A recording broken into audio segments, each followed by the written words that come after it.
안녕하세요. 에스라가 읽는 율법을 듣고 백성들이 회개합니다. 오늘 본문은 느헤미야 8장 1절에서 12절입니다. 1절. 그러고 나서 일곱째 달이 됐고 그때 이스라엘 자손들은 모두 자기 마을에 있었습니다.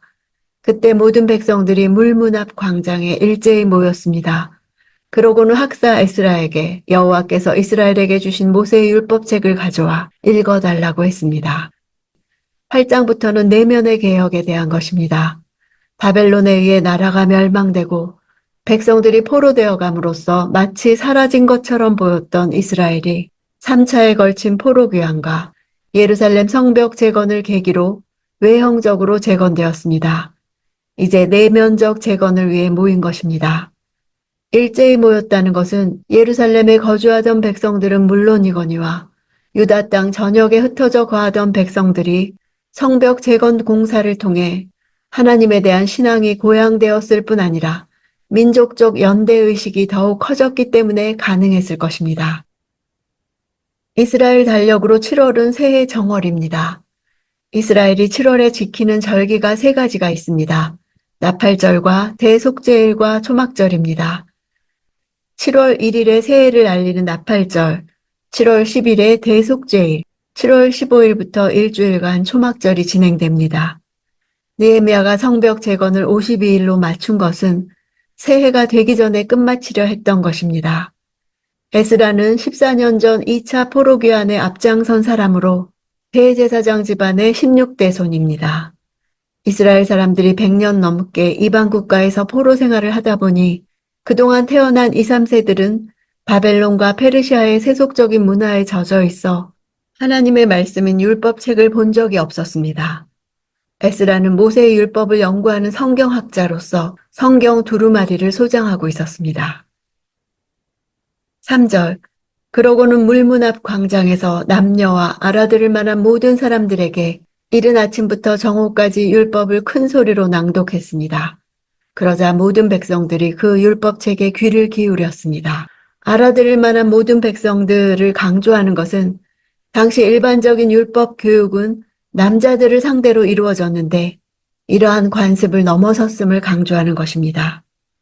들어서 이해할 만하다 하는 동사는 율법을 듣는 목적이 율법의 의미를 깨달아 하나님의 뜻을 분별하는 데 있다는 것을 말해줍니다.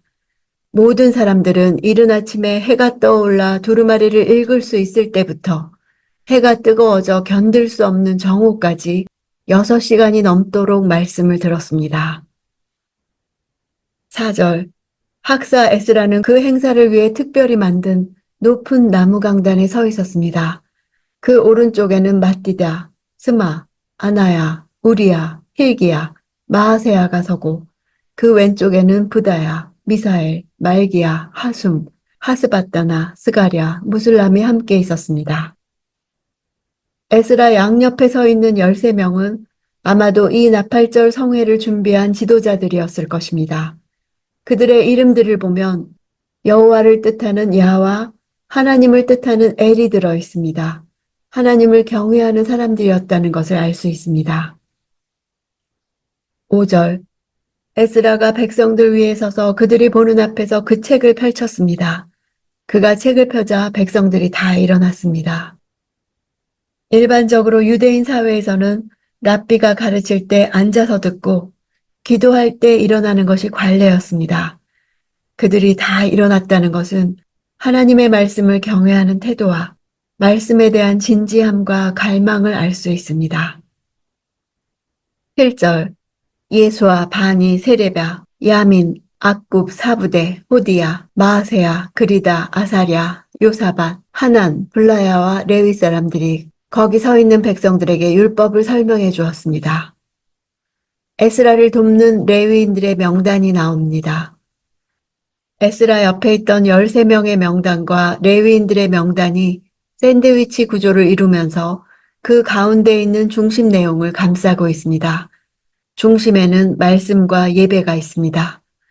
마이크도 없던 그 시절 10만 명 정도의 사람들에게 전하기 위해서 강단의 13명, 강단 안에 13명의 레위인들이 중간중간 파도 치듯 전달하고 히브리어를 아람어로 통역하고 그 뜻을 해석해 주느라 6시간이 걸렸을 것이라 생각됩니다. 9절. 온 백성들이 율법의 말씀을 듣고 울었습니다. 그러자 총독 느헤미야와 제사장이자 학사인 에스라와 백성들을 가르치던 레위 사람들이 모든 백성들에게 말했습니다. 이날은 우리 하나님 여호와의 거룩한 날이니 슬퍼하거나 울지 말라. 말씀을 듣고 회개하기까지 2단계가 있었습니다.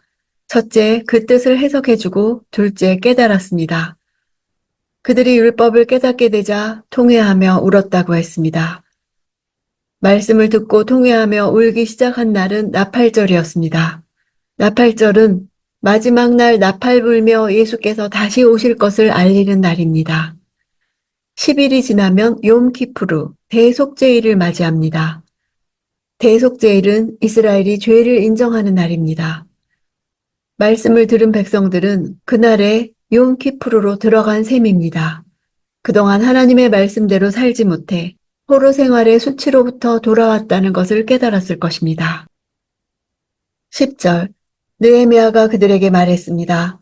가서 좋은 음식과 단 것을 마시고 아무것도 준비하지 못한 사람들에게도 나누어 주라.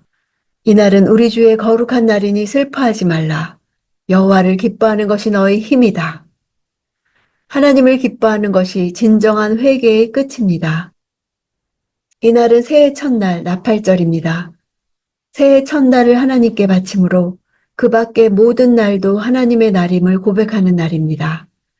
따라서 오늘의 주인공은 바로 하나님이시고 모든 것은 그분을 중심으로 행하는 날이므로 여호와를 기뻐하는 날입니다.